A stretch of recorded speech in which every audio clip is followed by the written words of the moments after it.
Developing story now about a report that's sending some mixed messages about foreclosures in America. On one hand, foreclosure activity is down in the hardest hit areas, but on the other, foreclosures are increasing almost everywhere else.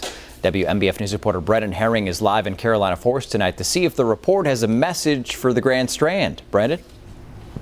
Well, in some ways, the report could be positive because Horry County has led the state in the number of foreclosures, with many of them coming from here in the Carolina Forest area. So if this area follows the trend, it could be one of the first places to recover, but it's not always so simple.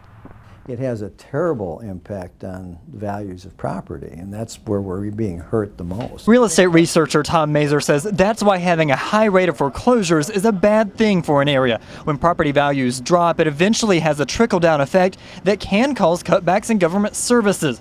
Horry County has been hit hard by foreclosures, but a new report by Realty shows the big cities hit hardest by foreclosures saw less activity in 2010 compared to the year before. Overall, it's good news, seeing those numbers at least in those top 10 areas before being down year to year, because it shows that, hey, look, the market correction does work. Foreclosure specialist Blake Sloan says early numbers show foreclosures have slowed in Horry County too, staying about the same from 2009 to 2010. The market has to correct itself, and we've actually seen that already. But he says the report is a little skewed because many banks stopped doing foreclosures at the end of the year. Banks put a moratorium on doing foreclosures, so they stopped that process for a while.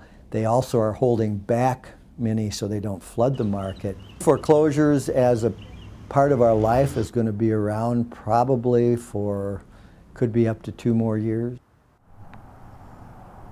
And Mazer says another element to the jobs picture, or to the foreclosure picture, is jobs. He says we likely will not see a large reduction in the number of foreclosures until we see the unemployment rate go down. I'm live in Carolina Forest tonight. Brendan Herring, WMBF News.